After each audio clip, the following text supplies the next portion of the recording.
저희 그 대통령님께서는요 취임사에서도 자유라는 단어를 30몇 번 쓰시고 네. 주요 그 기념사에서 자유라는 단어를 가장 많이 쓰시는데 네. 머리는 자유주의인데 몸은 좀 권위주의 같은 한동훈 대표는 본인이 일단 뭐 50대 초반이잖아요. 현역 의원들이 다 자기보다 거의 형 누나예요. 또 본인 스타일이 수평적으로 개방적이고 뭐 이런 스타일이거든요. 친윤과 친한의 차이점 그런 게 좀 다른 것 같습니다.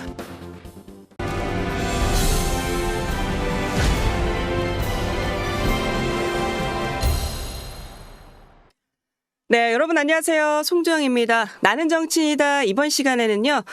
요즘 최전선에서 국민의힘 한동훈 대표에 대한 네거티브를 방어하시는 분이죠. 예, 친한계 신지후 국민의힘 전략기획본부장 모셨습니다. 어서 오세요. 네, 안녕하세요. 근데 제가 네거티브 방어도 하지만요. 포지티브를 또 전파하는 역할도 하고 있습니다. 아, 그럼요. 이렇게 이제 설명드린 이유는 한동훈 대표 입장에서는 상당히 든든하겠다. 뭐 이런 취지로.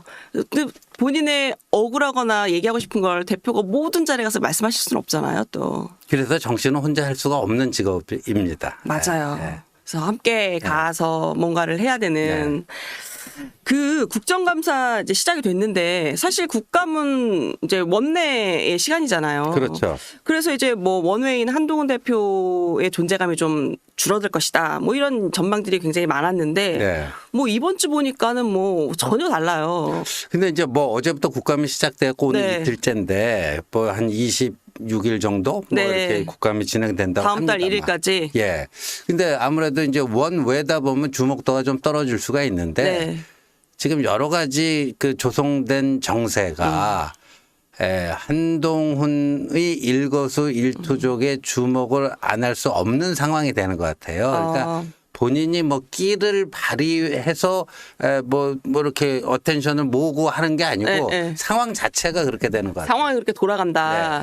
그러니까 뭐 말씀하신 대로 6일에 그 한동훈 대표가 이제 이른바 한동훈계 의원님 포함해 조금 또 일부 소수 의원님들 해서 뭐 한 20여 명 만찬을 좀 했었고 또 7일에는 원외 당협위원장들 만나서 뭐 오찬도 하시고 뭐 토론회 가서 참석도 하시고 뭐 이러셨어요.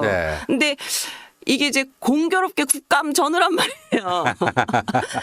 그래서 이제 일각에서는 요거 조금 맞춘 나름의 전략인가라고 했는데 그렇게는 아니라고 봐야 될까요? 아니 원외 그 당협위원장 모임은 오래전부터 그 계획이 된 겁니다. 계획이 된 거고. 그래서 한 거고. 근데 일요일 만찬은 조금 준비 기간은 좀 짧았던 것 같아요. 그런데 아무래도 이제 국감 앞두고 정치라는 게 아까도 말씀드렸지만 절대 혼자 잘났다고 잘할 수 있는 게 정치가 아니잖아요. 그리고 우리가 당원들 부를 때 당원 동지 여러분. 근데 동지라는 말이 굉장히 저는 아름다운 말이라고 보거든요. 같은 뜻을 가진 사람들, 뜻을 나누는 사람들.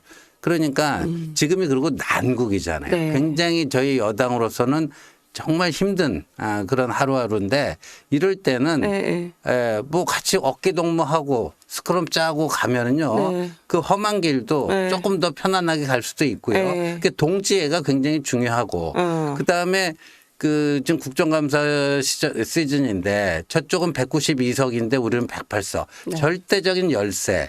그럼 수적인 열세를 그나마 만회하고 보완할 수 있는 게 뭐냐. 결속력 뭐 이런 거 아니겠습니까? 그런 의미에서 이런 자리가 좀 필요했다고 봅니다.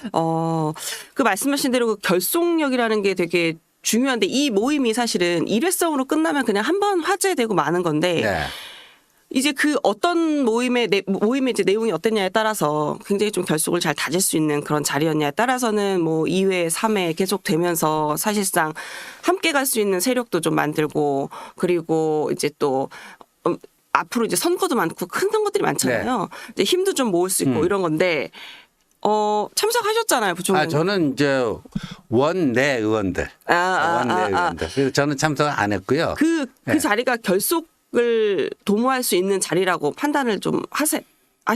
그 다들 그 참석하고 나면 그만 2-3시간에 그 저기였지만 다들 느낌이 있잖아요. 오늘 괜찮았다. 뭐 OX 퀴즈 같은 거 되면 근데 네. 5가 압도적으로 많았던 것 같아요. 아, 5가 압도적으로 많았다. 진즉했어야 될 것 아니냐 하는 네. 얘기가 많이 나왔답니다. 아니 그러니까 그 얘기도 있더라고요. 이 한동훈 대표가 이제 당대표 되시고 나서 요 자리를 좀 더 일찍 만들었어야 되는데 사실 좀 너무 늦은 거 아니냐. 오히려 조심했어요. 이 뭔가를 만들어서 당 대표 되고 나서부터 좌파 의원들 챙긴다, 뭐 어쩐다, 너무 또 뭐 속 좁은 정치하는 거 아니냐 이런 또 그 비판도 있을 수 있기 때문에 굉장히 조심스럽게 움직여 왔고 자제를 해왔습니다 그간에. 근데 뭐 보니까 뭐 일각에서는 아이고 뭐 한동훈이 저 최상병 특검법 대안 제출도 못하는 게 그 법안 발의하려면 국회의원 10명 필요하잖아요. 그러니까요. 아유 10명도 안 돼갖고 저러는 거 아니야. 별의별 얘기가 다 나오고 네. 뭐 그것 때문에 이거 보여주려고 한 건 아니고. 네. 맞아 그 얘기가 계속 나왔었어요. 네. 그 제3자 추천 최상병 특검법 네. 관련해서 특히 이제 야당에서 약간 비아냥 아닌 비아냥 그렇죠. 섞인 이제 지적 문제 이제 얘기를 좀 했었는데 그러면서 이제 좀 빨리 밀어붙여라 이런 압박을 했었는데 그래도 이번 이 만찬 자리가 그런 논란 비아냥은 좀 불식시키는 그런 자리가 됐다 이렇게 봐도 되지 않을까요? 그렇습니다. 그러니까 뭐 이렇게 새 과시를 했다. 네. 근데 과시는 본인이 이렇게 뽐내야지 과시인데 네. 뭐 그렇게 보일 수도 있어요. 그러니까 그거는 보는 사람에 따라서 네. 어떻게 보이는가 다 똑같이 보일 수는 없다라고 보거든요. 네. 근데 저희들이 봤을 때는 필요한 때 필요한 모임을 했다. 적재적소에. 네. 그 이 모임이 이른바 친한계 이제 의원들 주축으로 모인 거긴 한데 여기에 뭐 김재섭 의원도 가시고 뭐 조경태 의원도 가시고 했어요. 그래서 저는 이 모임의 성격이 좀 궁금했던 게 이게 이제 정치적 가치와 비전을 함께하는 의원들이 모인 모임이다. 이렇게까지 저희가 의미 규정을 해도 될지. 좀 그렇다고 봅니다. 그래서 이제 이게 이 개파라는 게요. 그 순기능과 역기능이 다 있는데. 맞아요. 그래서 제가 여쭤보는 거예요. 그래서 그 원래 동지 같은 뜻을 나누는 사람 동지. 그러니까 이 정당은요. 가치 집단입니다. 이익 집단이 아니에요. 무슨 협회 이런 거는 전형적인 이제 이익 집단입니다. 근데 그 정치권의 그 개파가 가치로 뭉쳐야 될 개파가 이권으로 뭉치는 경우가 더 많았습니다. 그래서 우리 정치가 불행해지고 저질화되고 그런 거 아니냐. 근데 한동훈 그룹은 팀 한동훈은 이권으로 뭉치는 게 아니라 가치로 뭉친다. 좀 이런 게 좀 다를 수 있다라고 보고요. 그러면 뭐 친윤하고 친한하고 뭐가 어떻게 다르느냐 이런 질문을 할 수도 있잖아요. 근데 뭐 이렇게 지향하는 국정 운영의 어떤 큰 방향이라든가 주요 정책에 있어서의 어떤 생각은 거의 비슷합니다. 방향성은 비슷하다. 거의 비슷한데 저는 뭐가 다르냐면요. 이렇게 조직 문화랄까 그 스타일이 문화가 좀 다른 것 같아요. 약간 마이크로한 부분에서의 문화? 아니요. 그 굳이 표현하자면요. 저희 그 대통령님께서는요. 취임사에서도 자유라는 단어를 30몇 번 쓰시고 주요 그 기념사에서 자유라는 단어를 가장 많이 쓰시는데 근데 그 대통령님도 그러시고 그 친윤 그룹도 그러시고 머리는 자유주의인데 몸은 좀 권위주의 같은. 언행일치가 잘 안 되는. 그게 뭐냐면 그 이제 어떤 생각이나 이념 뭐 정책은 자유주의적인 건데 실제 그 사람 사이에서 행동하는 어떤 스타일 보면은 약간 위계 질서 같은 거 강조하고 위계 질서 강조하고 좀 자유롭고 개방적인 이거보다는 좀 위계 질서 중심의 어떤 그런 점에서 조금 다른 것 같아요. 근데 이 한동훈 대표는 본인이 일단 뭐 50대 초반이잖아요. 그러니까 그 현역 의원들이 다 자기보다 거의 형 누나예요. 그래서 그런 것도 있겠지만 또 본인 스타일이 그냥 이렇게 수평적이고 개방적이고 뭐 이런 스타일이거든요. 그래서 굳이 좀 어떤 차이점이 있는가 친윤과 친한의 차이점 그런 게 좀 다른 것 같습니다. 대충 말씀 주시는 거를 이제 토대로 좀 이해를 했는데 이 말씀하신 것처럼 사실은 이 모인다는 거 네. 뭐 개파라는 뭐 이름이든 어떤 모임 이름이든 정치는 이제 홀로 할 수 있는 건 아니기 때문에 뭉쳐서 같이 이제 뭔가 같은 지향점을 갖고 있는 분들이 뭔가를 해야 되는데 친윤계에서는 네. 이른바 이제 이 모임 자체에 대해서 약간 이제 좀 비판적으로 보는 것 같아요. 아시겠지만 많은 분들이 여기에 대해서 비판적인 목소리를 내셨는데 저는 이분 말씀에 좀 주목을 했는데 오선준진 권영세 의원님이요. 왜냐하면 이분은 어쨌든 현안마다 막 입장을 내시는 분도 아니고 조금 말을 좀 아끼시는 분인데 본인의 SNS에 직접 글을 올리셨더라고요. 뭐라고 올리셨냐면 대동단결해도 부족한 지금 개파 모임하는 건 부적절하다. 이렇게 지적을 하셨어요. 여기에는 어떻게 권영세 의원께서는 또 본인 눈에는 그렇게 비쳤다고 보여지는데 저희는 그렇게 안 보고요. 이 목표는 똑같습니다. 또 앞으로 쭉 그 현안 문제 짚으면서 얘기 나오겠지만 지금 현 국면에서 저희 당의 소속이 어디건 누구랑 친하건 누구랑 불편하건 다른 걸 다 떠나서 저희 당 구성원이 지금 해야 될 공통의 목표는요. 이재명 조국 세력의 무도한 그 대통령 탄핵 공세 그걸 막아내는 겁니다. 탄핵 저지입니다. 대통령 탄핵 저지라고 하는 거 거기서 무너지면요. 저희는 그냥 망합니다. 그러니까 마지노선이 그거예요. 마지노선이 최후의 순간까지 꼭 지켜야 되는 거. 그 마지노선이 그 지금 이재명 대표도 그렇고 조국 대표도 그렇고 그 사법 리스크 때문에 이 정상적인 이 스케줄로 가면 차기 대선 도전 기회조차 없을 수 있잖아요. 기회조차 없을 수 있다. 그러니까 조기 대선이 돼야지만 본인들에게 기회가 있어요. 조기 대선을 하기 위해서는 대통령 탄핵이 전제가 돼야 되는 거 아닙니까? 그러니까 그건데 그거를 어떻게 효과적으로 저지해낼 수 있는가. 거기서 그러니까 저 산에 오르는 게 우리의 목표인데 A 코스로 오를 것인지 B 코스로 선택할 것인지 그런 차이에서 친한과 친윤은 다를 수가 있어요. 방법론적으로. 그럼 누구 방법론이 더 효과적이냐, 실효적이냐. 이런 거는 서로 선의의 경쟁을 할 수가 있는 거죠. 그렇죠. 어쨌든 방향은 같지만 방법에 대해서는 여러 가지가 있을 수 있으니까. 그리고 이제 그거는 소위 말해 이제 친한계가 아닌 중립지대에 대한 있는 의원님들이 보시면서 판단을 하게 되겠죠. 이게 더 적절하겠다. 저 목표 달성을 위해서. 그러면 이제 뭐 소위 말해 이제 새가 좀 어느 쪽에 더 붙거나 이런 게 있을 수 있겠죠. 그 한 대표가 만찬 자리에서 물러나지 않겠다. 믿고 따라달라. 이렇게 말씀을 하셨다고 하더라고요.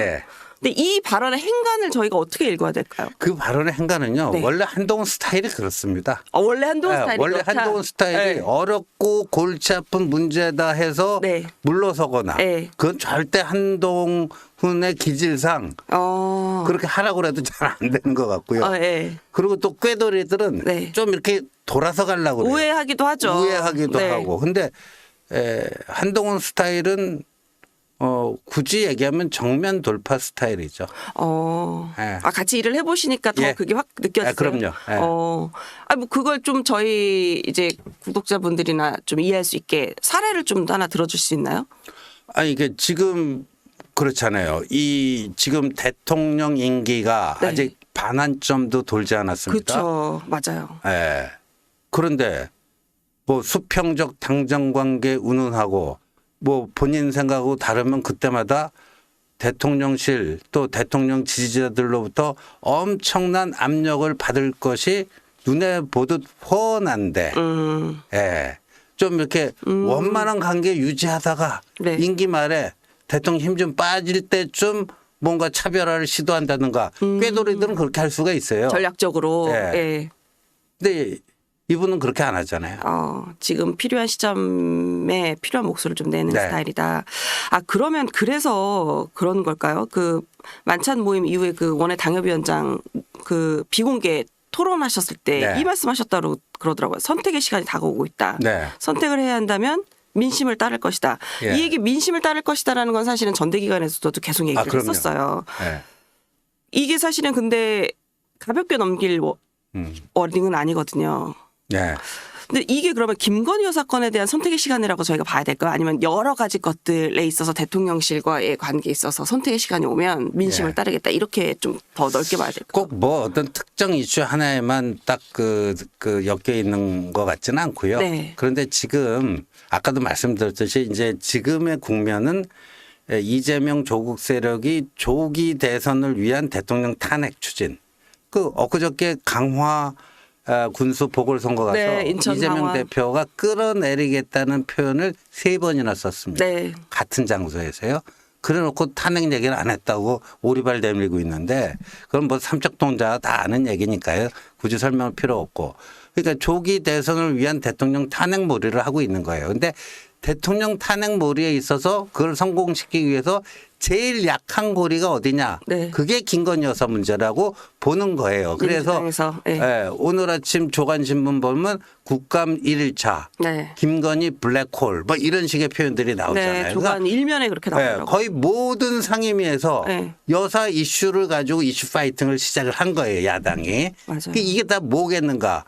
아까 그 탄핵 그거로 가기 위한 빌드업을 이렇게 하는 거죠. 네. 그래서 여기서 한동훈 대표의 어제 발언은 이러면서 근데 이 상황 전개가 흐름이 우리에게 호전되는 게 아니라 점점 더 힘들어지는 뭐 여러 가지 것들이 그냥 막 우후죽순격으로 여기저기서 막 하루에도 몇 건씩 새로운 의혹 제기 이런 게 터져 나오고 있잖아요. 네. 우리는 그 방어하기 급급하단 네. 말이에요, 사실. 그런데 그 최후의 마지노선을 지키기 위해서는 언제 어떤 결단을 내리고 뭐를 할 것인가. 이게 그 시간이 다가오고 있다. 그래서 좀 지켜보고 있다. 네. 아니 사실은 한동훈 대표가 이제 대표된 게 한 2달 넘었는데 네. 조금 전대 때에 비해서는 말보다 좀 행동이 조금 미진하다, 답답하다 이런 얘기가 있었는데 한동훈 대표가 그 말을 하셨더라고요 어제. 여러분이 보시기에 좀 답답할 수 있는데 네. 제가 정확한 워딩을 기억하지 못하는데 의도는 내가 상황을 보고 있다. 네. 그래서 그것도 이제 또한 전략이다라는 네. 취지로 읽어야 되나라는 생각이 약간 들긴 하던데. 뭐 정확하게 보셨습니다. 저희 한동훈 대표가 네. 전당대회 준비 과정에서 주변으로부터 잔소리 엄청 들었습니다. 그래요? 예. 언어 습관에 약간의 교정이 필요하다. 어떤 교정이? 말 속도를 좀 조금 느리게 하자. 예. 그러니까 톤앤 매너 할 때 이제 톤을 좀 많이 바꿔야 되는데 말 양도 좀 줄이고 말 속도도 좀 느리게 하고. 네. 예. 뭐 그런 것들이에요. 그래서 본인이 뭐 방송 토론 리허설 뭐 이런 거 할 때는요. 최근에 제 말 속도가 한 1.25배속 정도 된 거 아닙니까? 이런 얘기도 하고 그랬어요. 그 전에 비해서. 네. 예. 그 실제 좀 그 전에 비해서 더 차분해지고 뭐 이렇게 그런 톤인데 근데 또 그 가슴 속에 부글부글 끌어 나오는 그 마그마 같은 그거는 또 있는 거죠. 큰 정치인이 그게 없으면 안 되거든요. 네. 그런데 지금 이제 점점 상황이 그렇게 가니까 네. 그 외면적인 스타일은 그렇게 좀 바꾸고 뭐 하지만 진짜 아까 피하지 않고 정면 돌파하는 그거는 그대로 있습니다. 그 시간이 점점 다가오는 거 아니냐 그런 얘기 같습니다.